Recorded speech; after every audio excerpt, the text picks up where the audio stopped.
আসসালামু আলাইকুম। আজকে চলে গেছিলাম পুরান ঢাকা একটা এফজেড ভার্সন 2 বাইক কিনতে। আর বাইকটা নিয়ে আজকে আমাদের শুধু মিরপুর আর পূর্বাচল দোনোটা বিআরটি দৌড়াইতে হইছে। ভিডিওটা দেখলে বুঝতে পারবেন কেন দৌড়াইতে হইছে। যাই হোক, বাইকটা ছিল একেবারে ফ্রেশ, ৭,০০০ কিলো রান ছিল বাইকটা। আর বাইকে একটু স্ক্র্যাচ ছিল না, ফুললি ফ্রেশ বাইক ছিল। এই কারণে বাইকটা আমাদের এক দেখাতেই পছন্দ হয়ে যায়। তো আমরা কাগজপত্র সব কিছু চেক করে নিতেছিলাম।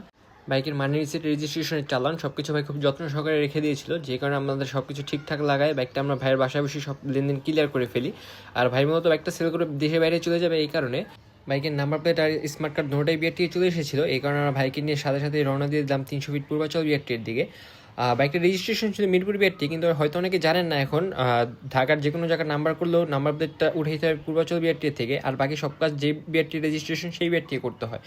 তো বিআরটি পৌঁছানোর কিছুক্ষণ পরেই আমাদের নাম্বার প্লেটটা চলে আসে, আর নাম্বার প্লেটটা লাগাইতে আমাদের প্রায় ৫টা বেজে যায়। তো ৫টা বাজে বিআরটি বন্ধ করে দেয়। তারপর আমরা চিন্তা করলাম একটা রিস্ক নিব আর মিরপুর বিআরটি রওনা দিব। তো মিরপুর বিআরটি আমরা সাথে সাথে চলে যাই। তো লাকিলি আমরা মিরপুর বিআরটিকে স্মার্ট কার্ডটা উঠে দিতে পারি। যাই হোক, এখন এই ব্যাগটা আমাদের স্টকে আছে, আপনারা আমাদের থেকে এই ব্যাগটা নিয়ে নিতে পারেন। একেবারে ফ্রেশ, ৭,০০০ করে ২৪-এর বাইক। ভিডিওটা যদি ভালো লেগে থাকে অবশ্যই একটা ফলো দিয়ে দিবেন, আর বাইকের বিষয়ে যে কোনো তথ্য জানতে আমাদের ইনবক্স করতে পারেন। দেখা হবে নেক্সট ভিডিওতে। আল্লাহ হাফিজ।